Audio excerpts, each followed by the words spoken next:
Hello guys, welcome back to my channel way to future में आपका स्वागत है गाइस। नोड जेएस ट्यूटोरियल में आपका स्वागत है। तो आज का हमारा टॉपिक है हाउ नोड जेएस वर्क्स, मतलब बेसिकली नोड जेएस कैसा वर्क करता है, ये सारी चीज़ें आज हम देखेंगे अच्छे से। यहाँ पर बहुत बड़ा डाउट भी आपका क्लियर होगा। बेसिकली यहाँ पर हम देखने वाले पूरा एक नोड जेएस का आर्किटेक्चर हम देखने वाले। नोड जेएस कैसा बैकग्राउंड में वर्क करता है, कैसे रिक्वेस्ट को एक्सेप्ट करता है, कैसे रिस्पॉन्स देता है, ये सारी चीज़ें आज हम अच्छे से देखेंगे। एकदम सिंपल टॉपिक है, बस आपको एकदम अच्छे से एक्सप्लेन करूंगा कि ताकि आपको ज़माने भर तक का क्लियर हो जाएगा। ओके, तो ज़्यादा टाइम वेस्ट नहीं करते, मैं डायरेक्टली यहाँ पर मैं पिक्स में जाता हूँ। मैं कुछ पिक्स यहाँ पर डाउनलोड करके रखा हूँ ताकि आपको इजीली एक्सप्लेन कर पाऊँ। ओके, तो बेसिकली ये नोड जेएस जो होता है सर्वर वाला पार्ट है बराबर, और सर्वर वाला पार्ट क्लाइंट के बिना इनकम्प्लीट है। क्लाइंट के बिना कुछ नहीं है सर्वर। तो जब क्लाइंट आएगा रिक्वेस्ट करेगा तभी सर्वर पे काम स्टार्ट होगा बराबर। तो बेसिकली क्लाइंट क्या होता है? क्लाइंट वही चीज़ होता है जो हम ब्राउज़र में जाते हैं या किसी ऐप में या फिर किसी भी ब्राउज़र, बेसिकली ब्राउज़र का एग्जांपल उठाते, बहुत इजीली समझाएगा आपको। ब्राउज़र के अंदर अगर हम गए और फिर वहाँ पर ब्राउज़र के अंदर हमने www.google.com हमने सर्च किया, ओके, तो हमें रिस्पॉन्स मिलता है बराबर। तो बेसिकली गूगल का जो पेज है वो हमें आउटपुट में मिलता है, मतलब www.google.com हम सर्च करने पर। तो बेसिकली वो जो हम जो कोड डाल रहे हैं, मतलब वो जो हम डाल रहे लिंक जो डाल रहे यूआरएल जो डाल रहे, वो बेसिकली क्या है? वो हमारी रिक्वेस्ट होती है क्लाइंट साइड से। क्लाइंट साइड वही चीज़ होती है जो हमारी ब्राउज़र होती है, हमारी ब्राउज़र के अंदर की जो वेबसाइट होती है, यही हमारी क्लाइंट होती है। ओके, तो बेसिकली हम जो क्या करते हैं, इस क्लाइंट के अंदर जाते, क्लाइंट के अंदर से हम रिक्वेस्ट करते हैं सर्वर को। ओके, तो क्लाइंट के अंदर हम गए और www.google.com हमने डाला, तो रिक्वेस्ट किया। वो बेसिकली वो रिक्वेस्ट किधर जाएगा? सर्वर में जाएगा, ताकि वो रिक्वेस्ट को रेस्पॉन्स में जनरेट करने के लिए, रेस्पॉन्स हमें मिलने के लिए सर्वर में जाएगा। सर्वर से वो सारी चीज़ें, फाइल जो है, सारा जो आउटपुट जो है, वो सब कुछ क्रिएट होगा और हमें रेस्पॉन्स के रूप में मिलेगा। ओके, तो यही चीज़, ये जो क्लाइंट और सर्वर का जो पूरा पार्ट है, इन मिडल क्या हो रहा है? नोड जेएस हमें क्या कर रहा है? नोड जेएस पूरा सर्वर का काम कर रहा है, तो बैकग्राउंड सर्वर के अंदर नोड जेएस कर क्या रहा है जो हमें रेस्पॉन्स मिल रहा है। ओके, तो वही चीज़ यहाँ पर देखेंगे। ये देखो, ये वाला जो है, इस इमेज में आप देखोगे, ये देखो रिक्वेस्ट है। रिक्वेस्ट हम कंटिन्यूसली करते रहते हैं। रिक्वेस्ट तो बेसिकली दुनिया भर में कोई एक रिक्वेस्ट तो नहीं करने वाला है। एक मिनट के अंदर कम से कम लाखों हजारों रिक्वेस्ट तो होगी पूरी दुनिया में बराबर। तो ऐसे ही आप एग्जांपल उठाओ कि यहाँ पर इवेंट क्यू जो होता है, यहाँ पर आपका रिक्वेस्ट जाकर स्टोर होता है, एक एक करके स्टोर नहीं होता, मतलब वहाँ पर जाती है और कंटिन्यूसली होते रहती है एक एक ऐसा। और फिर वो रिक्वेस्ट जो है डायरेक्टली जाती है इवेंट लूप के अंदर। ओके, इवेंट क्यू के बाद डायरेक्ट जाती है इवेंट लूप के अंदर। इवेंट लूप के अंदर रिक्वेस्ट चेक करती है, मतलब आपका जो रिक्वेस्ट है जो वो चेक करती है कौन सी रिक्वेस्ट है, blocking operation and non blocking operation करके, इन दोनों में से कौन सी है करके चेक करती है। तो बेसिकली यहाँ पर ब्लॉकिंग जो ऑपरेशन है उसे हम थोड़ा सा यहाँ पर मैं स्टॉप करता हूँ और यहाँ पर नॉन ब्लॉकिंग ऑपरेशन पहले बताता हूँ। ये देखो, इवेंट लूप के अंदर रिक्वेस्ट को चेक करता है और रिक्वेस्ट चेक करने के बाद नॉन ब्लॉकिंग है तो अगर वो चेक करेगा, ब्लॉकिंग वाला ऑपरेशन है तो ऊपर भेज देगा, नॉन ब्लॉकिंग है तो नॉन ब्लॉकिंग वाले ऑपरेशन में भेज देगा। नॉन ब्लॉकिंग ऑपरेशन बेसिकली क्या होता है, यहीं पर जो है रेस्पॉन्स जनरेट करेगा और रिटर्न भेज देगा कॉल बैक के थ्रू। यहीं से इवेंट लूप के अंदर जाके रिटर्न मतलब रेस्पॉन्स मिल जाएगा। रिटर्न मतलब रेस्पॉन्स के रूप में उसके पास चले, क्लाइंट के पास चले जाएगा। ओके, तो यहीं पर ये पूरा बात जो है, पूरा जो रिक्वेस्ट जो है कंप्लीट हो जा रही है नॉन ब्लॉकिंग ऑपरेशन के अंदर। बेसिकली वो ब्लॉक नहीं कर रहा है, यहीं पर रिस्पॉन्स उसको मिल जा रहा है बराबर। इवेंट लूप के अंदर चेक कर रहा है तो डायरेक्टली भेज दे रहा है। IO pulling, IO pulling background कुछ नहीं होता।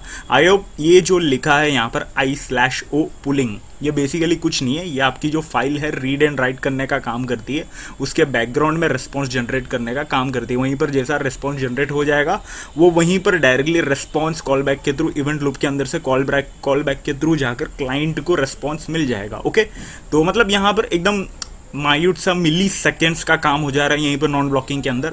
और जब ब्लॉकिंग वाला ऑपरेशन होता है उसके अंदर जाता है, यहीं पर बहुत बड़ा एक्सप्लेनेशन भी है यहाँ पर, मतलब बहुत बड़ा नहीं, सिंपल सा एक्सप्लेनेशन है।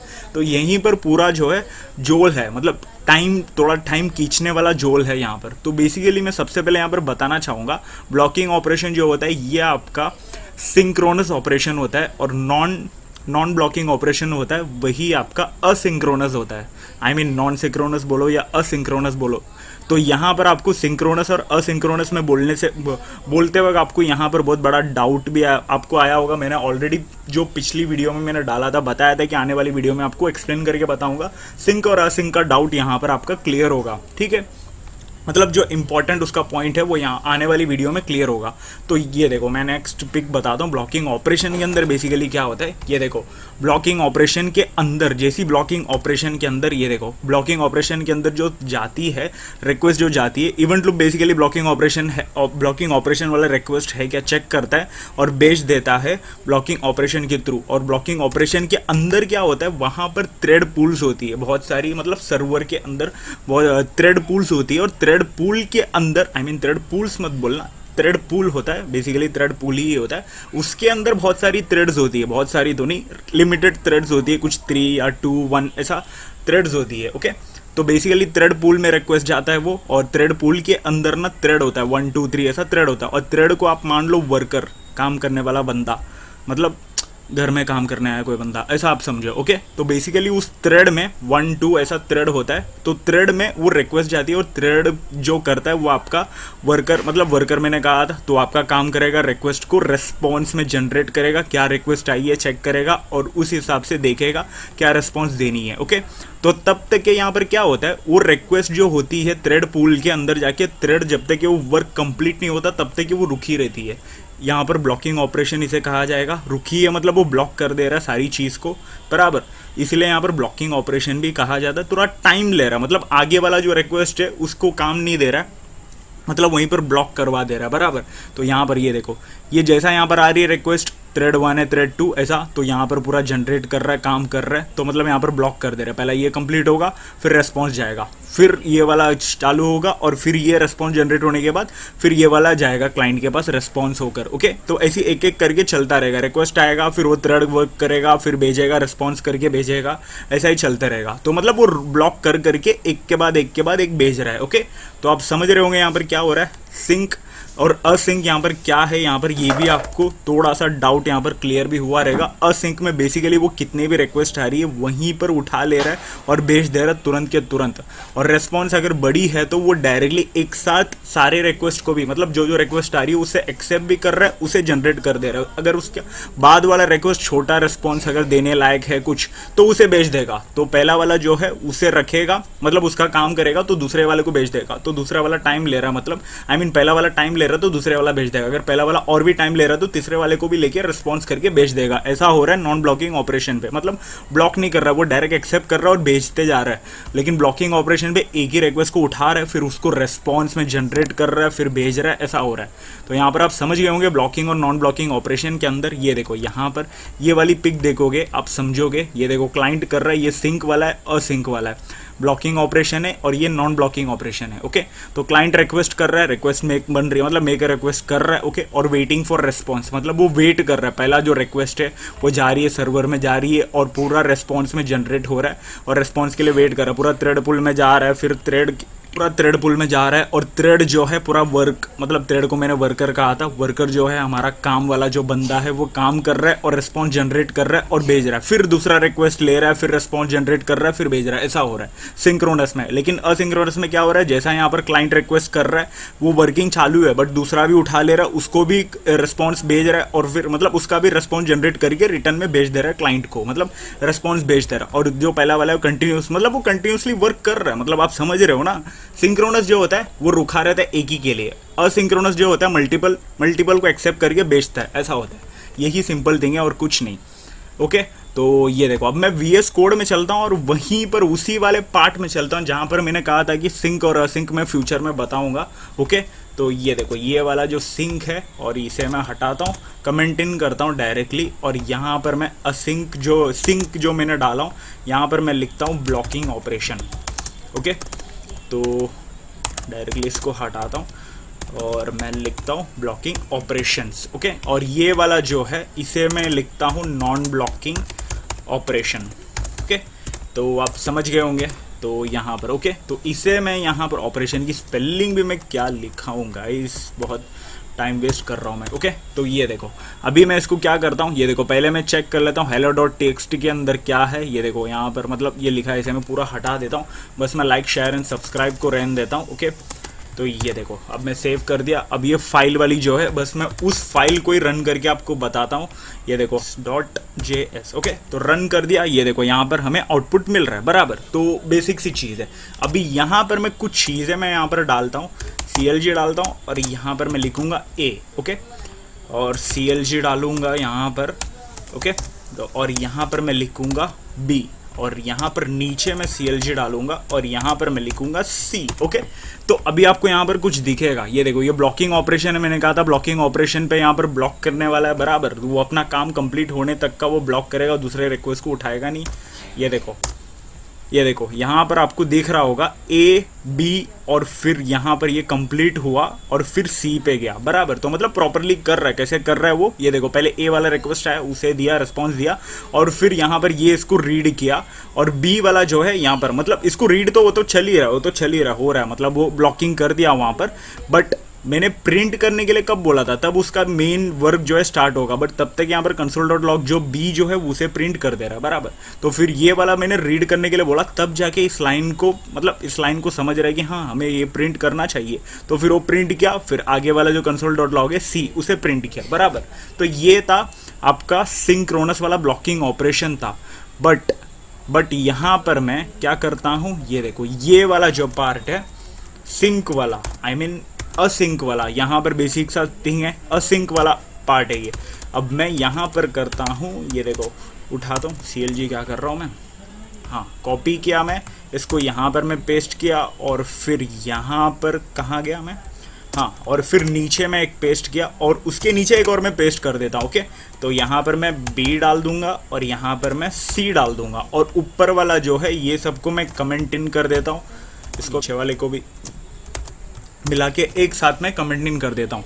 वो मैंने आपको यहाँ पर सिंक वाला ब्लॉकिंग ऑपरेशन बताया बराबर। अब मैं असिंक वाला बता रहा हूँ। यहाँ पर मैं सेम चीज़ किया हूँ, ये देखो। और जब भी हम असिंक करते हैं तब यहाँ पर कॉल बैक फंक्शन हमें देना पड़ता है, उसके अंदर पैरामीटर भी देनी पड़ती है, एरर वाली और रिजल्ट वाली, ओके। तो ये चीज़ मैंने आपको बताया था। और यहाँ पर आपको भी समझेगा ये कॉल बैक फंक्शन हम क्यों दे रहे हैं, क्योंकि वो इवेंट लूप से ही वहीं पर कंप्लीट हो जा रही है इसकी रिक्वेस्ट, ओके। वहीं पर उसकी जो रिक्वेस्ट कंप्लीट हो जा रही है, रिस्पॉन्स वहीं पर जनरेट हो जा रही है। तो इसीलिए हमें एरर और रिजल्ट सारी चीज़ें देना पड़ता है। अगर वहीं पर कोई एरर आती है तो वो हैंडल करेगा, आई मीन हमें शो करेगा। तो शो करने पर हम वहाँ पर ट्राई कैश देके हैंडल करवा सकते हैं ऐसा, ओके। तो ये देखो अभी मैं यहाँ पर रन करवाता हूँ। ये देखो अभी यहाँ पर आपको कुछ दिख रहा होगा, उसने क्या किया, ABC एंड देन जाके like share comment subscribe print किया।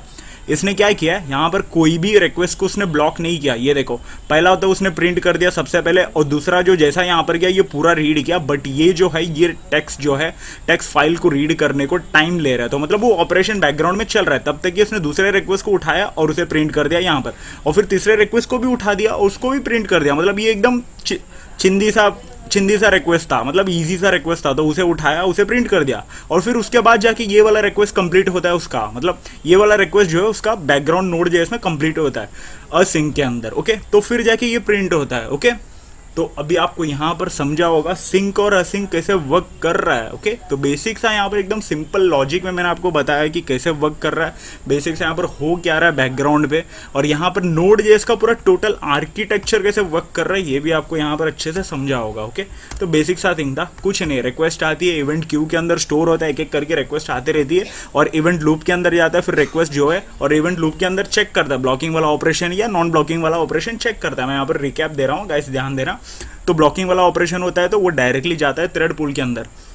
अगर नॉन ब्लॉकिंग वाला ऑपरेशन होता है तो नॉन ब्लॉकिंग वाला ऑपरेशन वहीं पर आईओ पुलिंग करके वहीं पर रीड एंड मतलब जो आपकी बैकग्राउंड जो रेस्पॉन्स है उसे चेक करेगा और वहीं पर से रेस्पॉन्स जनरेट करके कॉल बैक फंक्शन से भेज देगा। मतलब क्लाइंट को रिक्वेस्ट मतलब रेस्पॉन्स मिल जाएगा। और लेकिन ब्लॉकिंग ऑपरेशन के अंदर होता है, और ब्लॉकिंग ऑपरेशन के अंदर क्या होता है, थ्रेड पूल के अंदर जाती है रिक्वेस्ट, जो है थ्रेड पूल के अंदर जाती है। ये देखो ये वाला पिक, हाँ, थ्रेड पूल के अंदर जाती है और वहां पर थ्रेड जो होते हैं काम करते हैं। थ्रेड क्या करती है, बेसिकली वो वर्कर होते हैं और वो काम करता है, वो आपका रेस्पॉन्स जनरेट करता है एंड देन वो बेचता है। तब तक वो किसी और रिक्वेस्ट को एक्सेप्ट नहीं करता, तब तक जब तक उसका पहला वाला जो है वर्क कंप्लीट नहीं हो जाता, उसका रेस्पॉन्स जनरेट नहीं हो जाता। उसका रेस्पॉन्स जनरेट होने के बाद फिर जाके वो आएगा इवेंट लूप में और फिर जाके क्लाइंट को जाएगा उसका रेस्पॉन्स, ओके।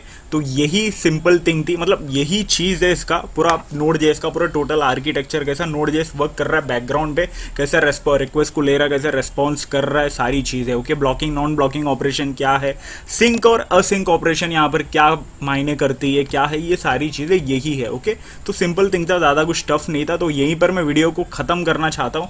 तो आप तब तक के वीडियो को लाइक करो और आप अच्छे से देखो, समझो, वीडियो को लाइक करो, शेयर करो, चैनल को सब्सक्राइब करो और Node.js के ट्यूटोरियल जो प्लेलिस्ट है उसे सेव प्लेलिस्ट करके एक्सेस कर लो, ताकि आने वाली वीडियो का अपडेट आपको मिलता रहे। ओके, तो वीडियो को ख़त्म करता हूँ, मिलते हैं अगले वीडियो पे, तब तक के लिए गुड बाय।